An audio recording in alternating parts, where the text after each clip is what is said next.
nawaambia nilikuwa mgonjwa amjamniangalia. Tunakumbuka ile andiko. Nilikuwa niko na njaa mlipatia chakula. Kisha mtaniambia kusema ni wakati gani ulikuwa mgonjwa ndio utembelea.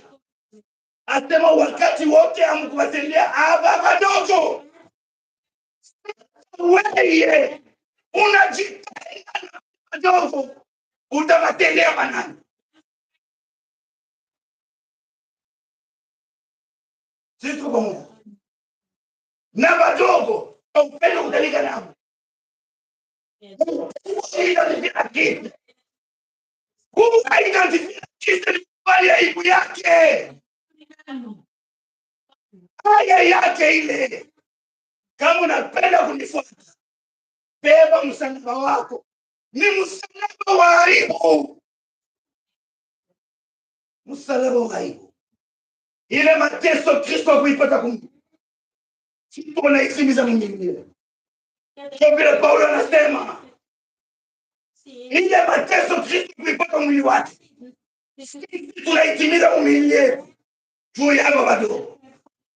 Msipote ni msalaba uko na beba. Kumunani. Hapana kumunani kumu.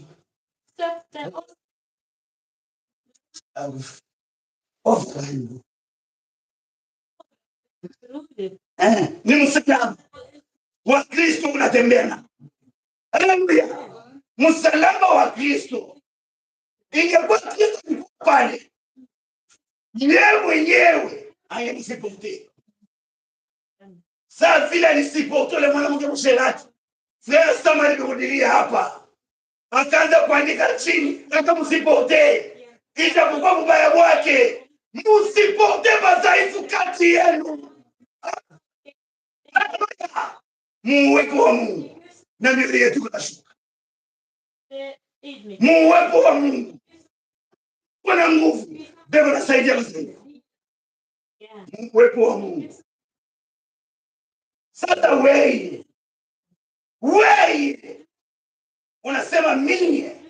Sika kumenda sile pamoja. Niko natoka nani. Ndio tumo ndio nipeleka kuna hapo.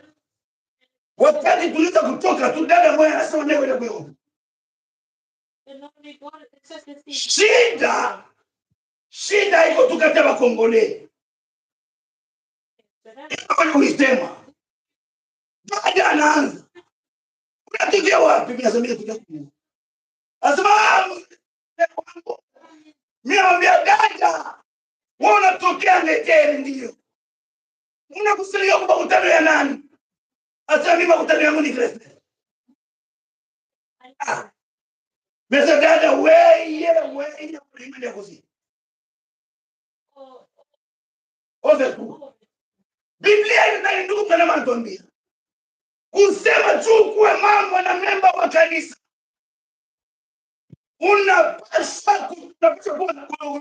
Unapaswa kutengia kwa kanisa na uwepo.